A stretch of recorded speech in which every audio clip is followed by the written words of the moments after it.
Salut la grande famille, c'est encore moi Rossi Bejo. Si tu es nouveau, tu es nouvelle sur ma vidéo, faut t'abonner sur ma chaîne YouTube, ma page Facebook, Instagram, TikTok. Vous pouvez me retrouver sur les quatre plateformes et aussi je laisse mon numéro WhatsApp. Vous pouvez me contacter, on peut échanger. La famille, aujourd'hui j'aimerais vous présenter une vidéo d'un soi-disant activiste PPACI qui est en train de rencontrer de n'importe quoi. Il dit, il dit que Babo est rentré concernant la candidature de Laurent Gbagbo de 2025. Et on dit que Gbagbo était condamné. Pourquoi quand Gbagbo est rentré, ils l'ont pas arrêté à l'aéroport d'Abidjan, ils l'ont pas arrêté à l'aéroport. Et de deux encore, pourquoi quand il allait à la maison, une semaine après, ils l'ont pas interpellé. Et de trois, pourquoi les gars veulent empêcher Gbagbo d'être candidat. Et aussi, il est rentré concernant pour Blé Goudé. Il dit Blé Goudé va rentrer. Blé Goudé, c'est chez lui en Côte d'Ivoire. Il peut rentrer comme il veut, quand il veut. Vous voyez des gens comme ça, tu parles, ils sont stupides sans avoir la tête dans les cerveaux, et sans avoir des cerveaux dans les têtes. Parce que vous pensez que la Côte d'Ivoire, tu peux rentrer comme ça, tu vas sortir comme tu veux. Non. Lui, il sait pourquoi il allait à La Haye. Donc, quand tu veux venir, il y a des procédures à faire. Avant de l'envoyer à La Haye, ils ne l'ont pas pris comme ça bêtement pour l'envoyer là-bas. Ils ont fait des procédures pour qu'il puisse aller là-bas. Maintenant, avant de rentrer dans son pays, on doit faire les mêmes procédures pour qu'il puisse rentrer. Mon frère, mon cher frère, quand tu fais des vidéos, je ne sais pas où tu enlèves ton cerveau là même pour venir parler de ça. Parce que quelqu'un qui réfléchit, quelqu'un qui est normal, qui réfléchit très bien, il ne peut pas agir comme ça. Oui, soyons clairs. Quelqu'un qui réfléchit très bien, il ne peut pas s'asseoir et entrer de rencontrer des bêtises. Vous comprenez? Et tu dis, Blé Goudé va rentrer. Est-ce qu'il peut aller, il peut combattre son oncle qui est Alassane? Il se pose des questions. Vous voyez des gens comme ça. Tellement que la haine est remplie dans leur cœur. Blé Goudé vous a toujours dit, parce que pourquoi les gars détestent, les PPAC ils détestent Blé Goudé? Je vais vous expliquer aujourd'hui le pourquoi. Écoutons-le très bien et après, moi je vais rentrer dans le but du sujet pour mieux vous expliquer terre à terre. Regardez la vidéo jusqu'à la fin. N'oubliez pas de partager, n'oubliez pas de vous abonner. Et je vous dis à très bientôt. En Côte d'Ivoire, déjà, on parle de la candidature de Gbagbo Laurent. C'est ça le sujet qui brûle. Après, il y a l'arrivée de Charles Blé Goudé en Côte d'Ivoire. On comprend. Charles Blé Goudé, c'est un Ivoirien. Il peut rentrer en Côte d'Ivoire quand il veut. Il n'y a pas d'événement. Ce n'est pas un événement en fait. Donc, il peut rentrer en Côte d'Ivoire. Comme il y a un monsieur qui l'a dit, Charles Blé Goudé, si Charles Blé Goudé rentre en Côte d'Ivoire, il n'y a pas de problème. Mais est-ce que Charles Blé Goudé va aller combattre son oncle, qui est Alassane Ouattara, parce que son oncle aujourd'hui qui gère la Côte d'Ivoire? Est-ce que Charles Blé Goudé va aller contre son oncle, Alassane Ouattara? Est-ce que Charles Blé Goudé va devenir opposant ou Charles Blé Goudé va rejoindre son oncle, Alassane Ouattara? C'est la question que nous nous posons. Ben, nous, on regarde. Hein. Voilà. Mais la question qui se pose, pourquoi le RHDP ne veut pas que Gbagbo Laurent soit candidat en 2025? C'est ça la question qui se pose. Pourquoi? Pourquoi le RHDP a peur que Gbagbo Laurent soit candidat en 2025? Il y a des gens qui disent que oui, Gbagbo Laurent est fini. D'après eux, j'ai vu les porte-parole, Ladi Chérif, l'activiste RHDP dit sur Internet que en 2025, ils vont voir que eux là, c'est la finale. Mais si vous voulez la finale en 2025, nous allons vous donner la finale. Parce que si vous dites que Gbagbo Laurent n'a pas le droit d'être candidat en 2025, vous vous mettez le doigt dans l'œil. Sois salué, Nanza, Yeboua, Kabé.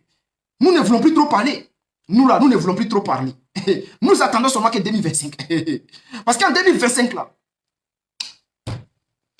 c'est là que vous allez connaître les Ivoiriens en fait. Parce que depuis toujours, vous faites ce que vous voulez.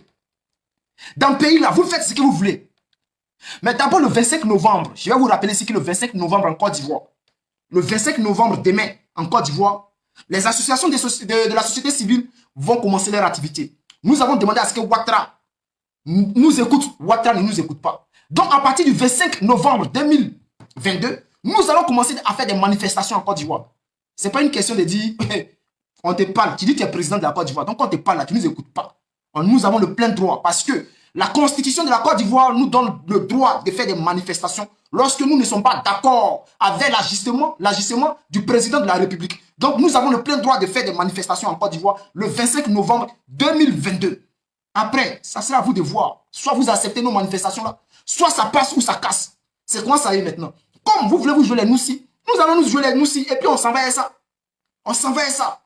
Maintenant, Draman Ouattara, il faut que tu libères les prisonniers politiques parce que d'abord, c'est ça. Les revendications de la société civile du 25 novembre.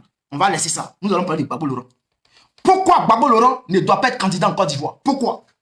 D'après eux, qu'il y aurait une condamnation sur Gbagbo Laurent. Famille, soyons des êtres humains. Laissons les calculs A plus B plus triangle. Laissons ça de côté. Parlons véridiquement, véridique. Soyons dans la vérité. Parlons clair, comme on le dit chez nous en Côte d'Ivoire. Bé dans bé. Ok, pourquoi Gbagbo Laurent ne peut pas être candidat? On nous dit que non, il est condamné. Est-ce que quelqu'un qui est condamné peut quitter à Bruxelles, en Belgique, rentrer dans son pays, prendre un avion, rentrer dans son pays, et à l'aéroport international d'Abidjan, il a pris un vol commercial. Et lorsqu'il arrive en Côte d'Ivoire, il n'y a même pas un policier qui vient l'arrêter parce que Gbagbo est condamné en Côte d'Ivoire. Aucun policier ne vient arrêter Gbagbo Laurent. Vu que Gbagbo Laurent est condamné en Côte d'Ivoire, aucun policier ne vient l'arrêter. Ça fait un. Ça fait un d'abord. Gbagbo Laurent rentre. À l'aéroport, il n'est pas arrêté. Il rentre. Une semaine après, Gbagbo Laurent est chez lui à la maison. Il n'y a pas eu de notification du gouvernement de Côte d'Ivoire qui a interpellé Gbagbo Laurent pour lui dire que tu es convoqué à la justice parce que le gouvernement de Côte d'Ivoire t'a condamné ici. Pour que son avocat puisse se déplacer pour aller à la justice pour répondre à l'accusation. Il n'y a eu aucune notification de la part de l'État de Côte d'Ivoire. On dit que Gbagbo Laurent est condamné. Gbagbo Laurent, il se promène dans le pays là. Un voleur, on dit qu'il a volé. Et puis tout le monde te voit, on dit lui là, il a volé. Mais le voleur, il se promène tranquille. On dit qu'il a cassé la BCAO et qu'il se promène tout l'argent de la BCAO dans Abidjan là. On le regarde, il se promène. D'accord. Voici quelqu'un qui est condamné. Et lui, encore, il sort de la Côte d'Ivoire et puis il rentre comme il veut, comme si la Côte d'Ivoire était à lui. Donc, s'il n'y a pas de président en Côte d'Ivoire, s'il n'y a pas de justice en Côte d'Ivoire, c'est là on peut laisser Gbagbo Laurent se promener comme ça en Côte d'Ivoire. Mais si Gbagbo Laurent se promène comme ça en Côte d'Ivoire, c'est parce qu'il n'y a pas de condamnation qui pèse sur la tête de Gbagbo Laurent. Sois salué, Marcela Kotolo, mon élément depuis ta position. C'est qu'il n'y a pas eu de condamnation sur la tête de Gbagbo Laurent. Donc, d'abord, Gbagbo Laurent qui s'est promené en Côte d'Ivoire et que la justice ne l'a jamais envoyé une notification pour lui dire que Gbagbo Laurent, tu es convoqué à la justice. Un bon matin, on voit un président de la République qui se lève, qui dit « Je gracie Gbagbo Laurent ». Mais tu gracies Gbagbo Laurent de quoi? C'est ça la question. Gbagbo Laurent qui est condamné là-haut et qui est rentré en Côte d'Ivoire, qui n'a pas été arrêté, qui n'a pas été appelé à la justice pour venir répondre aux accusations. Tu te lèves un bon matin, tu dis tu le gracies. De quoi tu le gracies, frère? Parce qu'on ne condamne pas les gens. On n'accuse pas. Edwige Boisbref, sois salué mon élément depuis ta position. Merci encore pour ton abonnement. Quelqu'un qui est condamné là, pourquoi il peut venir, soit salué mon élément, Mariam Mando, depuis ta position. Rwamba, soit salué. Pourquoi Gbagbo Laurent peut se promener dans le pays et qu'il n'y a même pas d'inquiétude et que le président, il est tranquille. Et un bon matin, voici un monsieur qui s'appelle Alassane Ouattara qui se lève, qui parle de « j'ai gracié Gbagbo Laurent ». Mais tu gracies Gbagbo Laurent de quoi? C'est ça la question. Donc, je vais demander ici à mes parents de Facebook de partager le direct au maximum. Partager dans tous les groupes. Chacun doit partager au moins 10 fois. Nous allons atteindre au moins 500 partages. Partagez au maximum, famille. Aujourd'hui, nous attendons des débats par-ci, des débats par-là. Gbagbo est condamné. Gbagbo ne peut pas être candidat. Gbagbo n'est jamais condamné. Gbagbo n'est jamais condamné. Et nous allons toujours parler de ça. Qui a cassé la BCAO en Côte d'Ivoire? On dit que Gbagbo a cassé la BCAO. Donc, si la BCAO là, on vole la BCAO et qu'on casse la BCAO là, est-ce que la BCAO, il n'y a pas un secrétaire général? Est-ce que la BCAO, il n'y a pas un vice-président? Est-ce qu'il n'y a pas une justice pour la BCAO? Est-ce que la BCAO là, ce ne sont pas des êtres humains qui dirigent la BCAO? Est-ce que ceux qui dirigent la BCAO là n'ont pas de possibilité à porter plainte contre le président Gbagbo Laurent qui vient de casser la BCAO? Si le président Gbagbo avait vraiment cassé la BCAO, mais la BCAO allait porter plainte contre le président Gbagbo Laurent, puisque ce sont les êtres humains qui dirigent la BCAO. Ces êtres humains-là allaient porter plainte contre celui qui avait cassé la BCAO. Mais jamais il n'y a eu une plainte à l'encontre du président Gbagbo Laurent. La seule fois que la BCAO a été interpellée dans cette histoire, c'est quand Gbagbo Laurent s'est trouvé à La Haye. Au début de son procès, Ils ont mis leur accusation de la BCAO dans l'affaire. Malheureusement, la BCAO, c'est que nous savons, par lettre recommandée, a décliné cette accusation qui venait de la part du RHDP. Mais ça, c'est une honte. Ça, ce qui signifie que Alassane Ouattara et son équipe, ils n'ont pas honte. Ils n'ont pas honte. C'est-à-dire BCAO même là. Vous dites qu'ils ont volé BCAO. Et BCAO même va dire là-bas que moi, ils ne m'ont pas volé. Et vous persistez, vous continuez dans votre délire. Parce que vous pensez que les Africains sont encore dans les cauchemars. Vous pensez que nous sommes en 1960. Ou vous prenez un téléphone... comment je le dis, vous prenez une radio, vous parlez, on attend seulement les voix, on ne voit pas ce qui se passe et vous nous racontez du n'importe quoi. Nous ne sommes plus à cette ère-là. Alors je vais demander à tout le monde, ici ce soir, que Gbagbo n'est accusé de rien. Gbagbo sera candidat parce que c'est le PPACI qui a décidé. La seule personne qui n'a pas le droit d'être candidat en Côte d'Ivoire s'appelle Alassane Dramane Ouattara. Parce que lui là, il a piétiné la Constitution et il continue de piétiner la Constitution. C'est ça qui est la vérité. Il n'a pas respecté la Constitution et il continue de ne pas respecter la Constitution. Parce que jusqu'à preuve du contraire, la Constitution n'a pas encore été changée. Jusqu'à preuve du contraire. Mais le monsieur est président. Il est président de quoi? Voici pourquoi nous, au PPACI, nous n'appelons pas ce monsieur président. Parce que pour nous, au PPACI, celui-là, Alassane Ouattara n'est pas président. La Constitution, non seulement il fait un coup d'État et il ne modifie pas la Constitution. Et il s'était président. Bon, la Constitution qui est là qui dit que tu as fait 2 mandats, tu n'as pas le droit de faire un 3e mandat. Mais tu es président de quoi? Il faut nous expliquer. Tu es président de quoi? Pour toi, là, c'est un braquage. On parle du Mali, coup d'État. Mais pour toi, là, c'est plus que coup d'État. C'est un braquage que tu as fait. On nous parle de Burkina Faso, coup d'État. Burkina Faso n'a pas eu de coup d'État. C'est le peuple qui décide. En Côte d'Ivoire, ce n'est pas le peuple. C'est toi qui as décidé. Tu as pris les armes. Tu as découpé des têtes. Tu as fait un braquage constitutionnel et tu t'as assis. Ça, c'est un braquage constitutionnel. Donc, tu n'as pas le droit d'être président et d'être candidat en 2027. De toutes les façons, comme on le dit, si vous voulez que ça passe ou ça casse en 2027, ça va... Bref, la famille, vous-même, vous avez écouté ce monsieur. Je ne sais pas, il raconte quoi au juste. Vous voyez, quand on vous dit le karma, le karma seulement, ça le rattrape seulement. Quand ça les rattrape là, les gars sont paniqués entre eux-mêmes. Entre eux-mêmes. Moi, j'aimerais demander aux gars de PPACI, pourquoi souvent vous détestez, la plupart des gars de PPACI, vous détestez Bleu Goudé comme ça, André Chiffon. Dans la vie, même si ton père t'a formé, il t'a élevé, il a tout fait, tes parents, mais quand même, tu laisses la cour familiale pour aller te caser, pour que tu puisses avoir une famille aussi. Politique, c'est comme ça. Mon frère, mon cher frère, politique est comme ça. Arrêtez de dire n'importe quoi pour dire si Blé Goudé rentre, est-ce qu'il peut combattre son oncle?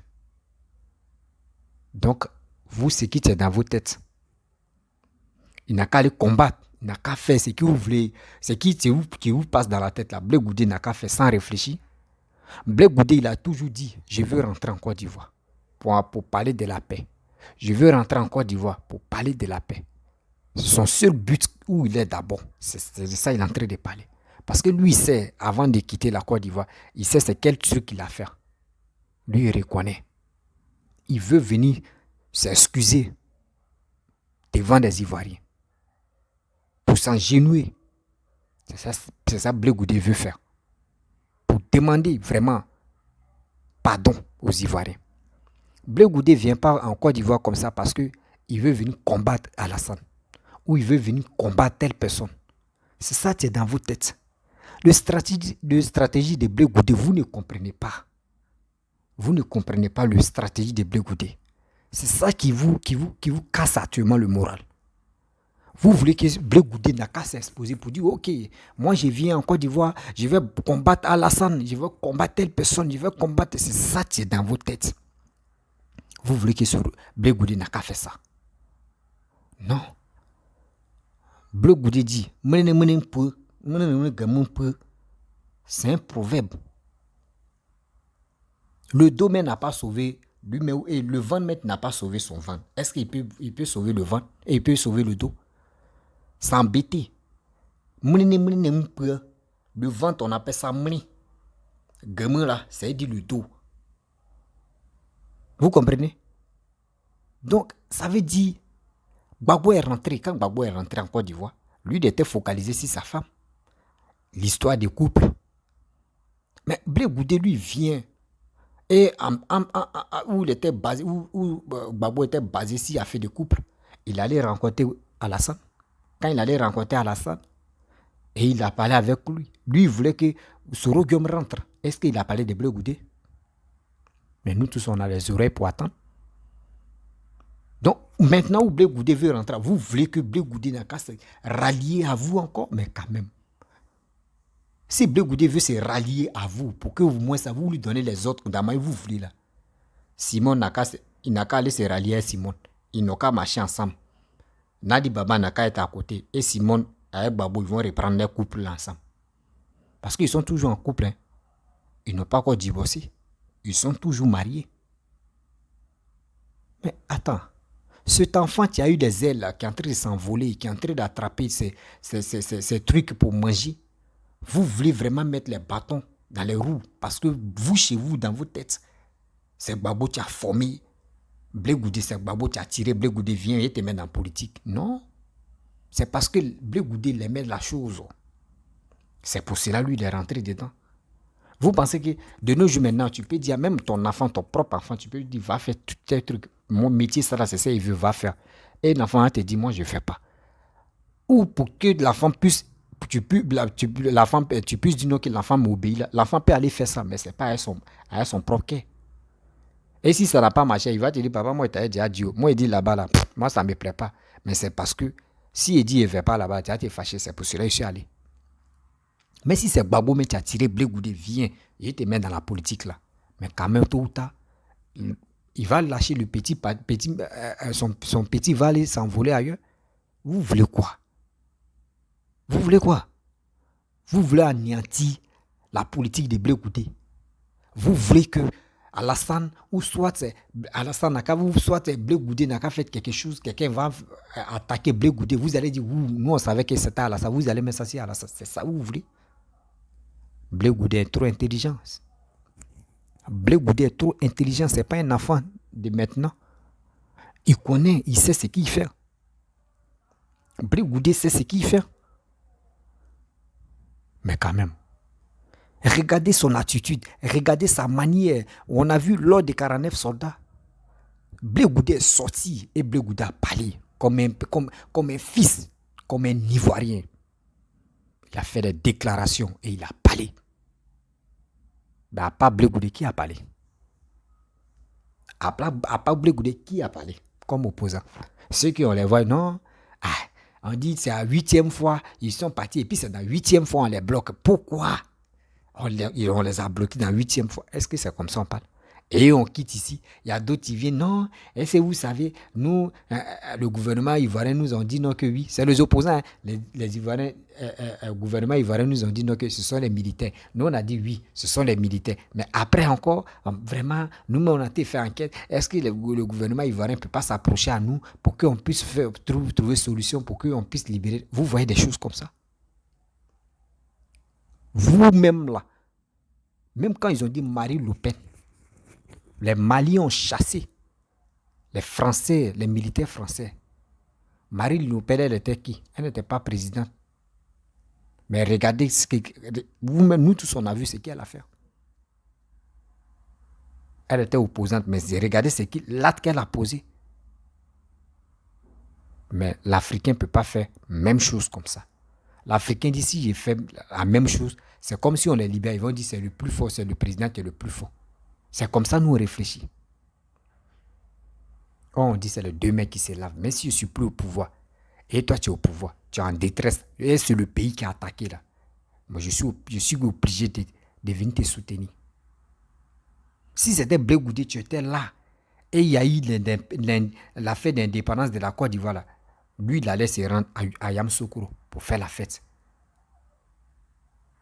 Vous ne voulez pas vraiment la paix en Côte d'Ivoire. Et tu parles des élections de 2025. Je vais arriver là maintenant.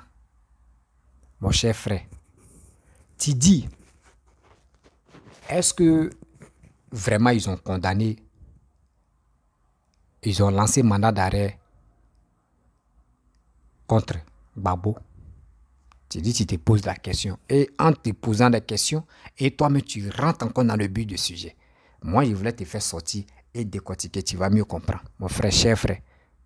Tu sais, nous tous, on a vu où ils ont dit, Gbagbo, il était à son règne, ils ont cassé BCAO.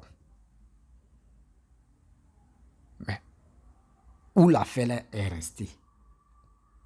Nous, on se pose des questions. On n'a pas dit les enfants de maintenant. Je ne parle pas de ceux qui sont nés en 2000, ceux qui sont nés en 2000, ceux qui sont nés en 99, ceux qui sont nés en 2000, jusqu'en 2000, de 2000 jusqu'à on va monter là. Je ne parle pas de ceux-là. Parce que ceux qui sont nés en 2000 là, jusqu'à aujourd'hui, ils ont 22 ans. Je ne parle pas de ceux-là. Je parle de nous qui avons le cerveau et nous qui avons vu à ce temps. Ou les Siapopo. Quand des Siapopo. Tout ça, on a vu. C'est pour cela, on dit on veut mieux comprendre. Et aussi pour Guéhi Robert, qui a donné l'ordre de tuer Guéhi Robert. C'est dans le règne de Gbagbo là. On veut mieux comprendre tout ça là. Vous êtes pressé où? Vous êtes pressé. La justice ivoirienne n'est pas pressée. Vous êtes pressé. On ne se presse pas.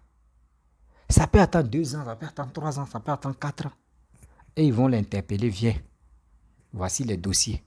Tu penses que Gbagbo est rentré comme ça? Ils vont prendre les dossiers pour faire ça. Jamais. Je vais faire récapitulation pour que je puisse revenir encore où j'étais laissé. Voici cette histoire de procès de Dadis Camara. Dadis, ça fait depuis 2009, nous sommes en 2023. Ça fait combien d'années? Mais aujourd'hui, ils sont là jugés Dadis. Les Dadis, les Toumba, tous ceux-là. Ils ont cherché les dossiers, tout ça là, pour rassembler, pour qu'on puisse déclencher procès. Voici le procès là qui est déclenché. Vous êtes pressé.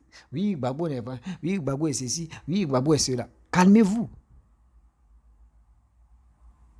Si vraiment ils ont lancé mandat d'arrêt contre Gbagbo et Gbagbo est rentré, ils l'ont laissé. C'est qu'ils sont là chercher les dossiers vraiment qui sont fiables et il va répondre à ses actes. C'est ça, mon frère. Voyez la réponse que je te donne. Et des deux encore, moi je te demande pardon. Tu dis tu es intellectuel. Tu dis c'est toi, tu veux montrer au monde entier que Gbagbo est blanc comme Blanche-Neige. Telle personne est blanc comme Blanche-Neige. Il n'y a pas de problème. Tu dis si Gbagbo était condamné ou si Gbagbo on avait interpellé concernant des charges qui est sur lui là, ils allaient vraiment l'arrêter. Attends, c'est pas la même chose qu'ils ont fait à Soro Guillaume. Si c'est comme ça, dites à Soro Guillaume que vous avez fait alliance avec Soro Guillaume. Dites à Soro Guillaume va rentrer. Mais à quoi c'est Soro Guillaume va rester là-bas pour dire oui, ils ont fait tel peu. Mais si c'est parce que c'est au même moment, ils ont dit pour Soro Guillaume. Donc où Gbagbo est rentré là, Soro Guillaume peut rentrer. Moi, bon, je ne sais pas s'il ne comprend pas très bien le français. Soro Guillaume peut rentrer aussi. C'est la même chose. Et on va voir vraiment. Et on va voir. Est-ce que ça là, ça chauffe la mamite? Non. Est-ce que ça là, ça donne un nid à l'homme? Non. Est-ce que ça là, quand tu penses ça, est-ce que ça peut te donner des boutons sur ton visage? Non. Dites à Soro Guillaume, on dit il n'y a rien qui pèse sur toi. Viens. Et on va faire un peu. Si c'est Soro Guillaume qui lui dit, lui ne se reproche rien. Il peut venir. Gbagbo est là, non? Et on va déclencher. Si vraiment, tu peux être là, tu peux faire 5 ans. Tu peux faire 6 ans dans ton propre pays. Mais si les dossiers ne sont pas encore complets, mais, excusez-moi, si le dossier n'est pas encore complet, ah vraiment, on est allé chez Apuchou. Donc si le dossier n'est pas encore complet, on ne peut pas déclencher le procès. Ça n'existe pas, mon frère. Ça n'existe pas. Donc, attends d'abord. Attends d'abord. Même ceux qui sont au pouvoir, ceux qui sont ailleurs, ceux qui sont etc., etc. Mais quand tu es au pouvoir, quand tu es à côté, ou tu es etc., etc., mais la justice te laisse. Si vraiment tu es au pouvoir et puis tu as fait des dégâts, la justice te regarde. Mais une fois que tu quittes le pouvoir, c'est là maintenant la justice va dire, ah mon frère, interpellation vient. Donc arrêtez de crier sur les réseaux sociaux pour que vous voulez montrer au monde entier que vous avez raison. Vous n'avez pas raison. Votre question que vous posez n'a même pas de culotte, ni pantalon. Parce que ça n'a pas de sens. Attendez, la justice n'est pas pressée. Elle n'est même pas pressée pour dire va courir derrière telle personne. C'est la mort seulement que la justice épargne ça beaucoup. Parce que si tu meurs là, qui va aller te juger si dans ta tombe? Personne. C'est la mort seulement qui moins la justice. Mais après la mort, mon frère, même si tu es malade, ils vont appeler les vrais médecins, ils vont te soigner, tu vas venir répondre à tes actes. Et des choses que tu as fait, tu vas répondre. C'est ça la famille. Donc, je dis à ce monsieur-là que ce qu'il est en train de crier, a fait de blé goûté, a fait de telles personnes, il est en train de courir dans le sac des piments. Sans se rendre compte que non, devant lui, là, il y a les gens qui l'attendent là-bas. Je ne suis pas contre Babo, je ne suis pas contre quelqu'un. Mais quand il y a la vérité, asseyons-nous, on va se donner des vérités. On va se dire des centaines de vérités et on va voir la suite. C'est comme ça on est. La famille, je vais vous laisser. Si tu es nouveau, tu es nouvelle sur ma vidéo, il faut t'abonner sur ma chaîne YouTube, ma page Facebook, Instagram, TikTok. Vous pouvez me retrouver sur les 4 plateformes et aussi, je laisse mon numéro WhatsApp et je vous dis à très bientôt.